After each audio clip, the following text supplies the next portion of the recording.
Ekranlarda aparıcılarımız səviyyəsiz, sözün əsl mənasında səriştəsi olmayan, intellekti olmayan, tarixi bilməyən, ancaq hır, mır, zır, bax belə şou yaradan aparıcılardır.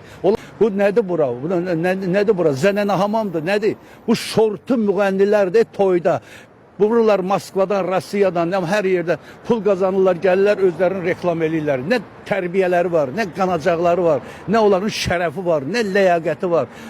Üzr istəyirəm sizdən. Bunların ancaq nədir? Hacı axtarmaq, hacı tanımaq və bir də toylarda, ortalıqda meymunluq eləyib pul qazanmaq. Bunları ekrana çıxartmaq ayıbdır axı. Ayıbdır. 1000 dəfə deyirəm ayıbdır. Ayıb olsun.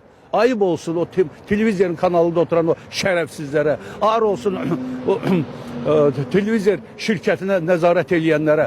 Mən bunları nə qədər deyim? Bunları deməklə qurtaran deyir. Onların bir yaxasından tutub ekrandan səlvələmək lazımdır. Nə var burada? Xeyir olsun.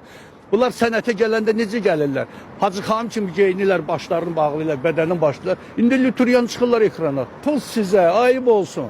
Onları reklam eləyənlər ayıb olsun. Onları orada çıxardan ayıb olsun. Onlara şərait yaradanlara min ayıb olsun. O pulların bu fahişələrə xərcləyən hacıların sifətinə tüpürürəm. O hacı xanım var, o hatta deyirlər ki, vaxtıyla quş saxlayanlara quşbaz deyirlərdi. İndi quş saxlayanlara həci deyirlər. Bu hacılara ayıb olsun. Min qat. Çünki görməmiş adamlardır. Pul bunların əlində. Ona görə bunlara da meydan lazımdır ki, xanımlarla. O xanım onun qucağına atlanır, bu bunun qucağına atlanır, bu bunun həyasız, hələ